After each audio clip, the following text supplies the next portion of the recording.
Final look കണ്ടാൽ നിങ്ങൾ എന്തായാലും ഒന്ന് ട്രൈ ചെയ്ത് നോക്കും. സ്വന്തം പെരയിലോ അപ്പുറത്തെ പെരയിലോ ബന്ധുക്കളെ പെരയിലോ അല്ലെങ്കിൽ പഞ്ചായത്തിലോ എവിടെയെങ്കിലും ഒരു പ്ലാവിൻ്റെ മരം ഉണ്ടെങ്കിൽ 2 ഇല എടുത്ത് പോന്നോളിയും, അത് മാത്രം മതി. ഈ വർക്ക് ചെയ്യാൻ FX സ്റ്റെൻസിൽ പറഞ്ഞാൽ ഒരു ആപ്പാണ് ഞാൻ യൂസ് ചെയ്യണത് കേട്ടോ. അപ്പോൾ ഇതിൽ ക്രിയേറ്റ് ന്യൂ സ്റ്റെൻസിൽ പറഞ്ഞാൽ ഒരു ഓപ്ഷൻ ഉണ്ടാകും.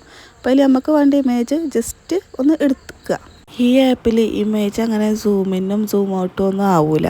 അതുകൊണ്ട് തന്നെ ട്രേസ് ചെയ്യാൻ നല്ല എളുപ്പമായിരിക്കും.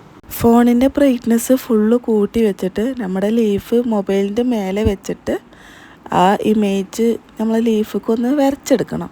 വരച്ച് കഴിഞ്ഞിട്ടൊരു ബ്ലേഡോ അല്ലെങ്കിൽ ഒരു കട്ടിങ് നൈഫോ എടുത്തിട്ട് ആ പിക്ചറിൽ വൈറ്റ് പോർഷൻ വരുന്ന ഭാഗങ്ങളൊക്കെ ഒന്ന് കട്ട് ചെയ്ത് മാറ്റണം. ബ്ലാക്ക് പോർഷൻ അവിടെ തന്നെ നിന്നോട്ടെ, വൈറ്റ് പോർഷനൊക്കെ ഒന്ന് കട്ട് ചെയ്ത് മാറ്റണം. കട്ട് ചെയ്യുമ്പോൾ ശ്രദ്ധിക്കേണ്ട കാര്യം എന്താണെന്ന് വെച്ചാൽ ലീഫിൻ്റെ വെയിൻസ് കട്ടാവാതെ നോക്കണം കേട്ടോ. കാരണം വെയിൻസ് കട്ടായാലും നമ്മൾ പിക്ചർ ലീഫുമ്പോൾ നിൽക്കൂല.